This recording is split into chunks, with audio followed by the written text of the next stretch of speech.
but it would be considered a closed wound, even if there is a fracture. An open wound would be like that abrasion, a puncture, a laceration. So again, you know, you're cutting up something and all of a sudden the knife slips and it gets you. Yeah, that would be an open wound. The worst would be like an amputation.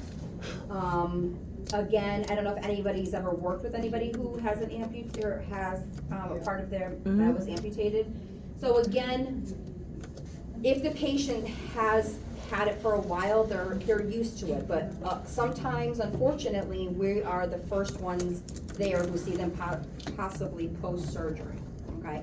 So with these type of open wounds, yes, we're worried about infection. We're worried about, you know, this patient having phantom pain, you know, it's very, very common. We have to also think of, you know, not only the open wound itself, but also the mental part of it, okay? Some people, I've had patients refuse to look at it. They will not look at it. They refuse to cover it up. I don't wanna see, I don't wanna look.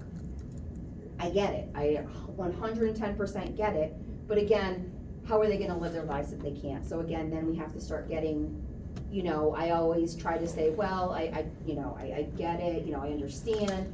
I can't imagine what you're going through, but we don't want you to have an infection. So I kind of kind of turn it a little bit to the way of, well, now we're worried about not what it looks like, but it affecting you and causing complications. And then it starts making them think, okay, well, maybe I guess I'll look at it and make sure, you know, or if they have a family, I'm like, do you want your family to come in and see it, like, you know, you have an infection that would, you know, be very traumatizing to them. So it's a lot. And then I would get somebody in there so that person could talk to them, you know, because it is a change. Again, the worst thing, you know, the biggest worry we have is an infection. So once we know this patient is infection free, we're monitoring to make sure, again, we have to have them involved in their care. And sometimes, again, people will be resistant. So if you see, God forbid, you're in I'm talking like out in the community, somebody's at work and all of a sudden like landscapers, I've heard people doing the wood chippers, their arm or something gets caught, takes their arm, okay, you see this, you witness this. Number one, I'm gonna tell you, control that bleeding with pressure, okay? First of all, if it's a clean cut right off, apply pressure. Then what do you think we're gonna do with, I almost says it right there. Never mind, okay, so anyways. Put it in a plastic bag. But again, if you don't have a plastic bag, try to get it into something that, you know, won't get stuck. You know, things won't get stuck in it. Again, you use what you have. If all you have is somebody's t-shirt, you put it in a t-shirt. Don't soak it in water, don't put it on ice. Look, I know the TV tells us that, but what you wanna do is put gauze on it. Now again, who carries sterile gauze with them? Nobody. Exactly. Use what you have. The recommendation would be, if these are available, you would wrap it in gauze, you would place it in a plastic bag, and you wanna make sure you do not get it wet. Because most people are like, oh, it's dirty, leave it. Let the doctor, they will clean it once it gets to the hospital. If you go in there and you try cleaning it, you can cause damage, and it may not be able to be attached again. If it is a slight amputation, or it's not all the way through, again, you're gonna wanna splint it as much as you can and hold pressure to that bleeding. But number one is worry about the patient, stop the bleeding, okay? Then worry about taking care of that amputated part. If, of course, you have like saline, then you could put it, you would put it on the gauze, but again, we're talking about being out in the community. Who really carries that with them? So again, just put it in a bag. Again, don't clean it, and you know, make sure that if you do have some type of something to wrap it in, it would be less likely to cause any more damage to the part that's amputated. Okay, so if you don't have a bag, use what you have. Tetanus. So we all get the tetanus vaccine, right? Tdap, it has tetanus, diphtheria, and pertussis. Tetanus the cause is called Bacillus colostrum tetani, and these have spores. So we know with spores, they're very hard to treat, right? What else is just said it. C. diff, right, his spores. C. diff, though, we don't want that. Again, these spores go into that open wound and they start activating. Look what it causes. You know, I can remember as a kid, don't step on a rusty nail because your jaw's gonna get locked open. Yes, that was like a fear of mine growing up for some And it reason. happened to me when I was little. We were Jaw. playing outside and somebody had the board. I stepped on. Oh my God! I went home crying. Mommy, I stepped on a nail. She's like, "All right, let's clean it." And she's like, "You had your shot," because that's what I thought I needed, a shot. She goes, "You're up to date with your shots." Okay. Immediately I calmed down because I thought, wait, is my jaw gonna lock up? Because In 20 minutes, my jaws are gonna lock up. I'll never talk your again. parents drilled it in your brains. Oh, that's it. You're done for. So that was my fear, you know. But again, if people don't get it treated, it could lead to this. So a jaw spasm, which is your jaw is literally locked, and it could be permanent. Your abdomen becomes rigid and hard. New fear. Oh yeah. Muscle stiffness. You get dysphagia, and dyspnea. Seizures could happen, and then even death. So it is something. I mean, people just say, "Oh, it's never going to happen to me." Don't say never. I definitely recommend. Like I said, I'm not a big vaccine pusher, but I definitely recommend this because having this would be 10 times worse than the injection itself. I know the next day your arm is sore. Who cares? I'd rather have a sore arm than like lose or possibly die from this, okay? It's preventable. Women who are pregnant, even if they have a baby every year, still will get a Tdap, okay? The likelihood of you getting tetanus, probably slim to none, but those of you that are avid gardeners, they like to be outside, they like to plant things, tetanus lives in that dirt, that nice dirt there. And of course, we wash our hands as best, but again, nothing's 100%. So I always tell my patients, you know, where did you get an injury? Well, you're outside cutting. I mean, a lot of people cut on the cut the grass. They're cleaning the lawnmower, get their hands, you know, and now they come in and they say, "Oh, the laceration." And the first thing I say is, "When your last tetanus?" Oh no. In that case, you're getting one. I don't care. If you don't know when you've had it, then it's been long enough. What's the recommendation? What do we tell people to get it? How often? Every 10 years, or except for what? Well, 2 times. Pregnancy. And when you have like An injury after 5 years. So for example, if you got a tetanus and then say 2 years later you get a really bad injury, you're covered. If it's after the 5-year mark, they recommend you getting another one. So 10 years, no injury, pregnancy would be different, and an injury would be different, okay? And we also recommend tetanus because what else is in it? A vaccine? Pertussis, right? What's that? Whooping cough. And if anybody goes near the babies, I'm telling you guys, make sure they have that. Yeah, unfortunately. Perfect, absolutely. If they want to see the babies, you get that shot. So there it is, adult booster every 10 years. Treatment is if somebody has tetanus, hospitalization, and we want to make sure that their airway is maintained. They can get a human tetanus immunoglobulin, and what does immunoglobulins do? Boost up our what? Immune system, right, exactly. We want to make sure they have muscle spasm control. We may have to give them antispasmodics. Wound care, again, looking at the area, what caused it. We want to make sure that there's no secondary infections. And then make sure that they can get a tetanus toxoid booster. That is just a TD. Again, it depends on when their last vaccine was, and it depends upon the injury that they got or sustained. If it's like, people are cutting up things at the kitchen, they've washed everything, I mean, the likelihood of you getting tetanus is probably like 0.05% or something like that, very slim. But again, what if you didn't wash whatever you're cutting up and it's growing, you picked it from your garden. Again, you gotta remember, that's why they say fruits and vegetables, you really wanna wash them. There's a lot of things on them, so if you go to cut it and you didn't wash it, now you have an open wound, you have a higher risk of tetanus.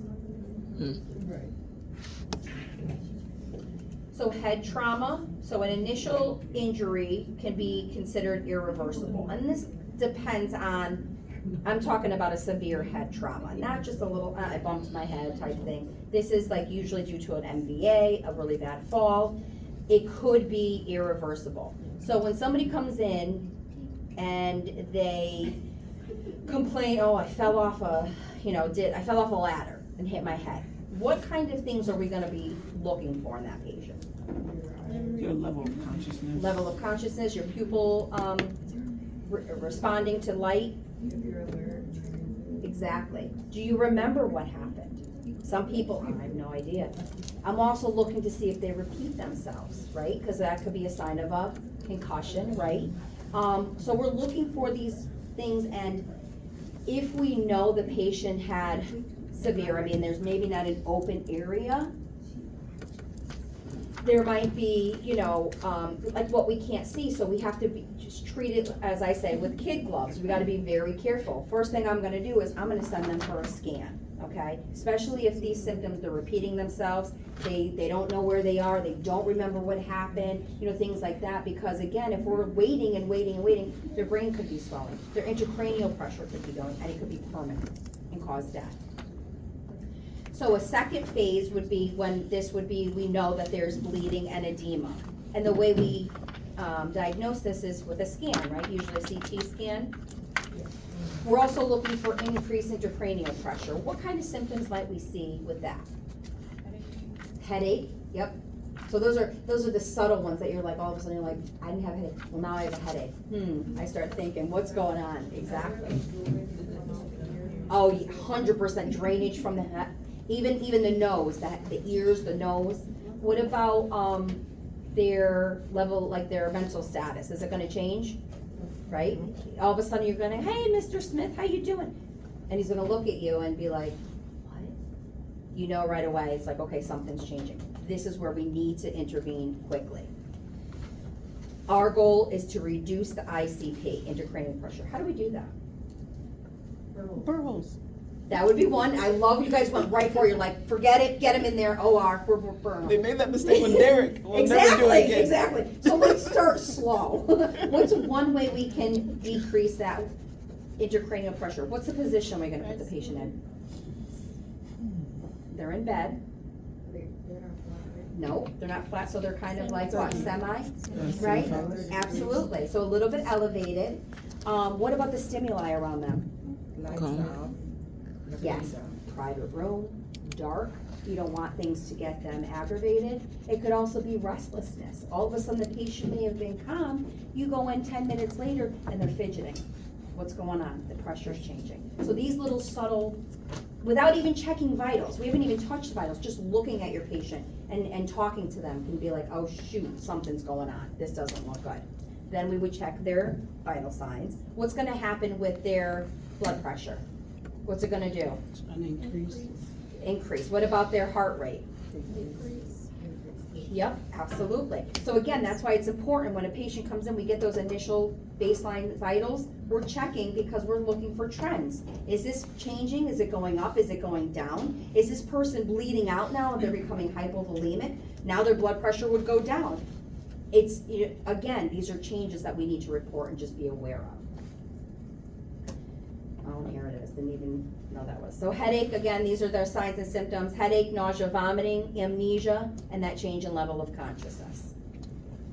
Now these are late signs. So this is pretty much, you had all these subtle changes, maybe even a little more, and they were not picked up. So again, this is what we try to avoid getting to. We don't want the late signs and symptoms, but it would be dilated, non-reactive pupils. The patient becomes unresponsive.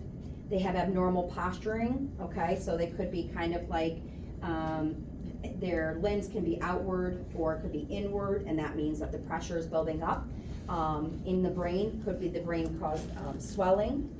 There'll be a decrease in their pulse rate, and then a widening pulse pressure, and there's gonna be changes in their respiratory pattern. So again, if we're doing what we are supposed to as far as nurses and checking vitals and taking, being very aware of our patient, we're gonna see these subtle changes and we're gonna report them right away, so it doesn't get this far. So decrease, how do we decrease it? Again, we can give oxygenation, there's that, head elevated 30 to 45 degrees, and keep the head midline, you don't want it off to the side, you want everything straight. So we're gonna have that head elevated, that 30 to 45 degrees, we're gonna put the stimuli very low. If you go and take care of your patient, this is where you will cluster care. You're not gonna go in and say, okay, I'll be back and I'm gonna come do this. No, you're gonna do everything all at once and take your time. You're not gonna rush with this patient, okay? Now, when somebody has a spine trauma, always suspect that somebody has, I always say, just expect that they have a broken neck. Just treat it that way. Until we can prove otherwise, I don't want my patient to be paralyzed. So just with any type of trauma, just think, okay, there's some type of spine injury. I don't want to make it worse. The biggest thing we do is stabilize until we can rule it out. We can use a cervical collar. If we don't have a cervical collar, what can we use? Like 2 boards, like rectangles? Well, for the neck. Like the little Oh, thingies. the, Those little square Fall of a things. cup, what they call it, the, if you're in the field. it's like the little You green know what I'm talking about, the boards. little squares on Right. the side? So if you have it, so And here, tape it. you go up to a trauma, okay, all of a sudden there's a car accident. You don't have a collar, what am I gonna do? Roll up a shirt? Yeah, that's what I was thinking of. You blanket. could, but what else do you have on you? Split. Your hand. Oh, your- Your hands. Hold the head. Don't move, absolutely. We don't even need anything. But again, I would hold the patient. I'm not accidentally. hopefully, somebody's with you, I'm calling 911, and I'm trying to hold it until we can prove otherwise that they don't have a broken, neck, okay? Now, the backboard. We don't have a backboard with us. I mean, I know you guys have seen shows or movies where they've made it, Pull 'em in the up. woods. Yeah, exactly. That's smart. Use what you got. But always assume that there is Who a has a power spinal saw? injury until otherwise proven. And how do we prove that? Diagnostics, right? I gotta send them for a CT scan or an MRI to make sure, even an X-ray, to say, okay, there is no fracture. We don't have to worry about this patient becoming paralyzed. And again, there should only be moved by trained professionals. You guys would be able to help EMS. I wouldn't move the patient, I would hold their neck and I would wait for help. Again, if I'm in the middle of the woods, I'm gonna use what I got, okay? So hopefully I can call 911, with Siri if she ever listens. But I'm gonna hold that patient, I'm not gonna move them, okay? Like, Siri, call 911. Yeah. Siri, play Right? 911. I know, exactly. The KRS But she's One like, song. I cannot understand you. I'm like, oh yeah, I swear to her all the time. And maintain their airway, okay? When me and my husband and my son were coming back from, we went on a cruise, we were coming back, we got in JFK, driving home, made it all the way, we were all the way in Italy and all that, had no issues. We come back, we're in New York, get into Connecticut, all of a sudden I see this lady almost hit our van. She goes real fast, all of a sudden we see up ahead, I said, that doesn't look good. We see smoke, we see parts flying. So immediately I said, oh shit. So my daughter, she's like, oh God, here we go, mom's getting involved. I'm like, I can't just leave this person. So we pull over, there's 3 cars involved. One had children in it, the other one had, it was just 2 people and then the culprit, as I call them. Everybody was okay, I'm calling 911. We pull up, my son and my husband were the first to get to the person who caused the crash. The head of the vehicle was down almost like an embankment underneath the, what are those, the Jersey barrier type things. Mhm. And they looked in the back and they saw somebody looking in the front and they just see some person's feet up in the air. Oh, geez. So, and my son says, alls I hear is gurgling, somebody can't breathe. So he pulls her out. Oh, I know, and he said, okay, I get it, because he's like, she couldn't breathe. right. Number 1, I said, okay. She gets up, I'm not kidding you guys. She had a skinny strap dress on. Her boobs were almost hanging out. She had a mini skirt like this and alcohol everywhere. Oh. She goes, and she didn't speak English. So Oh. she's talking to me in Spanish. I go, I don't only understand a little. I was like, oh, and she goes, no. I said, we have to call the police. The police are coming. No. I've been drinking. I said, I know you've been drinking, but you're hurt. No, I'm fine. I want to go home. She tries to get in her car, walking out into traffic. So here I am trying to hold it. She's out of it. Her adrenaline's kicking, I'm sure. It was like, she was at a party. She goes, I party. I said, I know you party, but you got to go to the hospital. No, they're going to take me. And I'm like, oh my God, I know, this is during this time, and cops come up, and he's like, what's going on here? And so we tell him what's going on. Wasn't very nice. And he says, okay, well, you guys can leave now. I said, don't you want us to give you a report what happened? Don't worry about it. I said, she doesn't speak English. Oh, don't worry about it, I'll figure it out. Ooh, I said, okay. I said, listen, I'm a nurse, and I'm just trying here to help. And he's like, well, we got it from here. I said, oh yeah, okay, you do, very nice. I didn't want to leave this lady. I felt bad for her at this point because how rude they were. Yeah. Her thing was, number one, she was drinking and driving. Do I condone that? Absolutely not.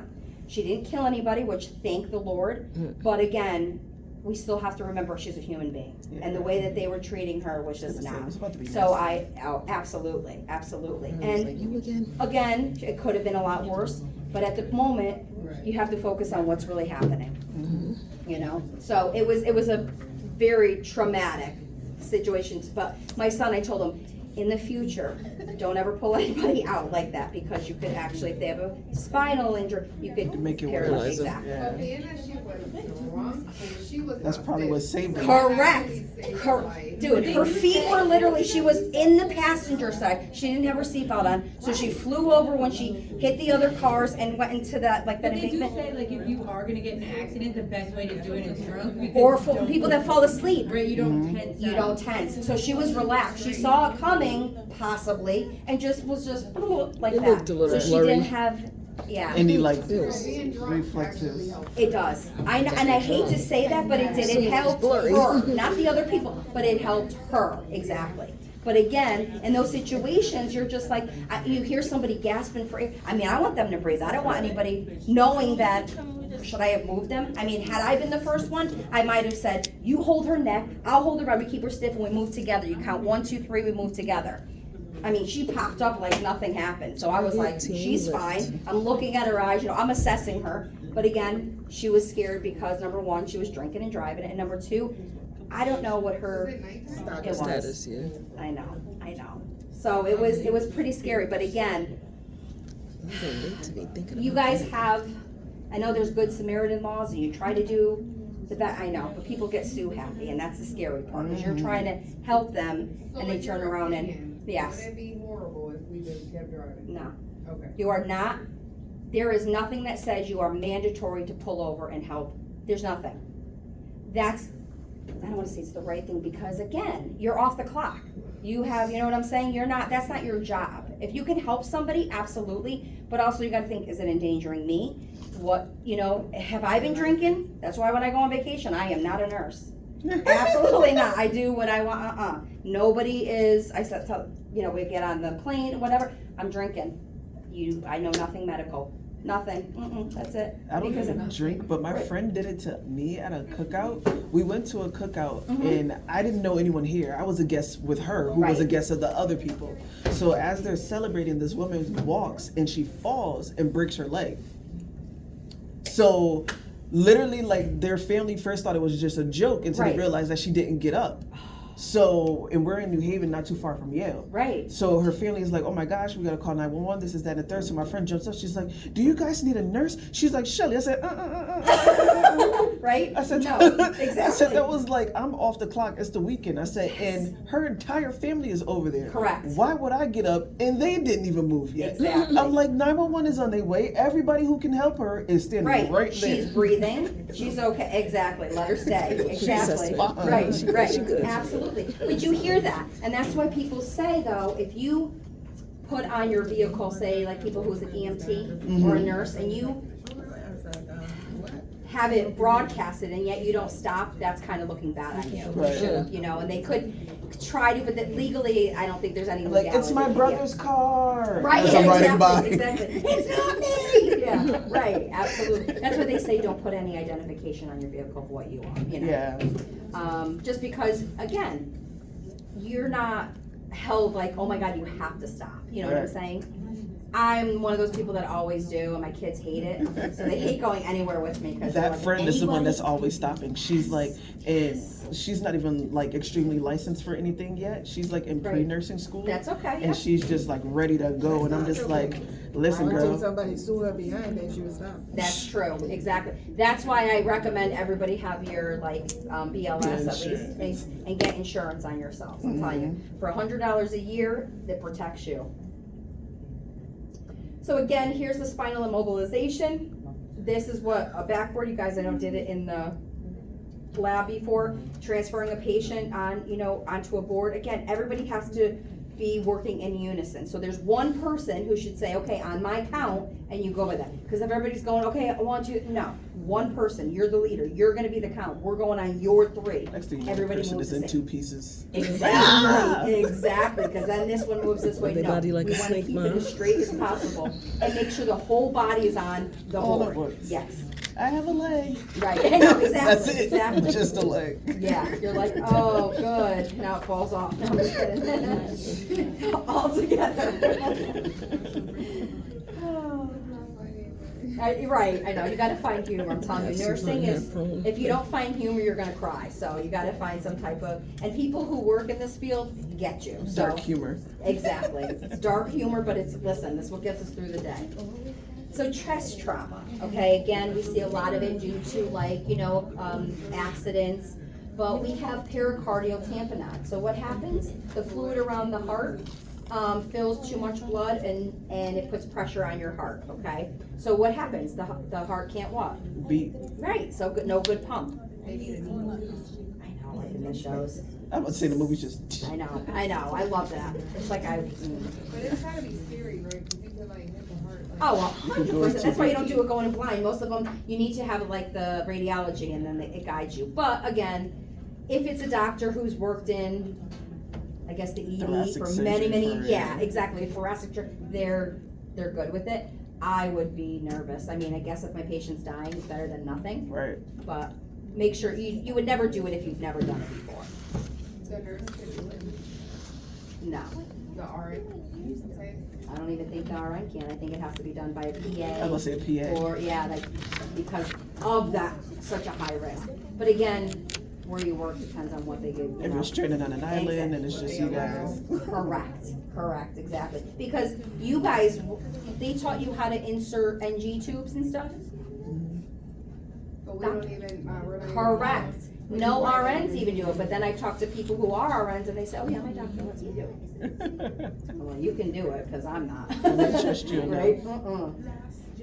A hemothorax is just accumulation of blood in the pleural cavity due to many reasons. Again, usually it's that blunt force trauma. Also a tension pneumothorax. Again, this is when air fills up in the lungs and it causes the lung to collapse. That's when you need a straw to get that air out, right? So the patient, so then the lung can reinflate. In the side, right? Yep, yep, absolutely. So when there's too much pressure, it's pushing on this lung, you want this air to get out, so we need to get this air out of there so it can reinflate. And sometimes, a tension pneumothorax can actually happen spontaneous. They call them spontaneous pneumothorax. And we usually see it in men between the ages of like 21 to 27. Just him look at me, he's like, what? Very common for no reason. There's no rhyme or it just happens. So again, be prepared. I mean, again, what would that look like? If somebody has one lung that's not working properly, what kind of symptoms are you gonna see with your patient? Labored breathing. Of course, right? Labor breathing, their oxygenation, they're gonna, I can't take a breath. You know what I mean? So you're gonna see that something is definitely wrong with this patient, and it could be like, again, spontaneous, there's no injury, and all of a sudden they have this. Of course, you go to listen to it, or what are you gonna hear in that side? Nothing. Nothing, right? You're not gonna hear nothing because On the nothing's, other side. the other side will be normal, but the side that's affected, this side here, Like, you won't hear listen, because there's no don't airflow. panic, but. Right. And you're just like, oh, it's okay, let me go get the doctor right now, hurry up, no. Yeah, exactly. You stay calm, but, This one, the flailed chest, which I don't know if this is gonna work, this is actually an awesome video. Maybe we'll do it later. But it shows a flail, what happened, so this patient was in a crush accident and when they're breathing, this is how it back and forth, because there's multiple fractures in the rib. So as the person's breathing, some parts caving in, some stay. It's that video, if you guys watch it, I think it's cool. I would not want to be the person to have to deal with it, but it's interesting to see how those fractures cause this person to breathe. And they're really trying to breathe. It's very labored, it's very intense, because it's not like it should be all asymmetrical. It's back and forth, yeah. So what do we do? For chest trauma treatment, we want to give oxygenation, a chest tube as needed, and then if surgery is necessary, depending upon, again, is it something where we have to drain fluid? Is it something where we have to get the air out of? Is this person going to be on have a chest tube for their whole hospital stay, or is it just something temporary? And then the patient is a day or two later able to go home. It all depends upon what the exact trauma is and what occurred with that trauma. If somebody has abdominal trauma, we worry about our abdominal, organs. So we worry about the spleen. What happens if the spleen is affected? What can it cause? Well, definitely. Thank you. Yes, both infection and bleeding. Bleeding out really, especially if it's nicked a little bit, they're bleeding. And it could be a slow bleed too. So how are we gonna tell if the patient's bleeding? What are we gonna see? Thank you. Blood pressure changes, absolutely. Check those vitals. The liver, right? If the liver is lacerated or affected, it could cause what? Also bleeding, right? And if it's not functioning normally, or even a part is affected, it can lead to liver failure, okay? The bladder. What happens if the bladder is nicked? Leaks out what? Urine, right? Poison the body. And then the intestine, same thing, okay? If there is abdominal distension, what could that be due to? A blockage, right? Or it could be if the liver, right, isn't functioning, ascites, yes, that fluid buildup. So we want to look for shock and monitor for shock, especially if the person is bleeding. And we're gonna see that with our vital signs. The patient might start also becoming confused. They might start breathing faster. So again, we wanna give IV fluids, and then if we have to go in and surgically repair what's damaged, we do that as soon as possible. I want you to remember this. I remember this from the orthopedic doctor.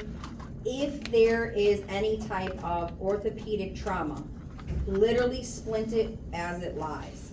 Do not try putting it back in place. You just splint it, okay? If somebody, I'm gonna tell you guys this even personal, if you injure yourself and you think you have a broken wrist, a broken collarbone, or a torn, my God. Thank you, rotator cuff. What I want you to do is put yourself in a sling. That's what a doctor's going to do. The orthopedic doctor told me, any of that, you put it in a sling and you call me. And what we'll do is, as long as you have no problems breathing, you have no problems with, pain is tolerated, you just do it until you can get follow-up. Because that's what they literally do. They'll do an x-ray and say, okay, yep, we're gonna put you in a splint. 9 times out of 10, that is the answer. But again, no matter what happens, even if I've seen people where their fingers are bent, like they've fallen and bent to the side. Now, if you work in orthopedic, you may know how to, sometimes you can pop things back into place. You just gotta kind of pull them out and they go back into place. But again. It's disgusting. Huh? It's so disgusting. It is. But I'm telling you, the patient, oh, what a relief. But if you don't know what you're doing, you leave it, okay? You're not the orthopedic doctor. You don't want to make things worse, okay? So again, somebody has an injury, it's, deformed, still splint it. Just splint it as it is. Fractures, now different types of fractures. We can't always see fractures. Those are the closed fractures. What do? We just have them, again, we splint those. If it's an open fracture, don't try pushing the bone back in, please. Leave it and splint it and cover it. Get them right to emergency. If your joints are dislocated, again, unless you know how to pop them back in, do not try doing it yourself. I've seen many, I know it's comedies, they knock out their shoulders and their friends, hey, you know, of course we're drinking, I can put it back in, I'm gonna Hit the throw wall. myself up against the wall. Oh my God. There Probably goes the cause- collarbone. Exactly. They don't feel it because they're drunk, but yeah, they cause more damage. So again, with this type of injury or trauma, you wanna immobilize, you can elevate, ice. If it's an open, closed reduction, depending on, again, it depends on the type of fracture or type of trauma, will depend upon do they need to go in and have surgery, okay? And then pain management, of course. Why don't you guys go on your break? I didn't even realize what time it was. Oh. Going 10 minutes?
Girl, don't do that.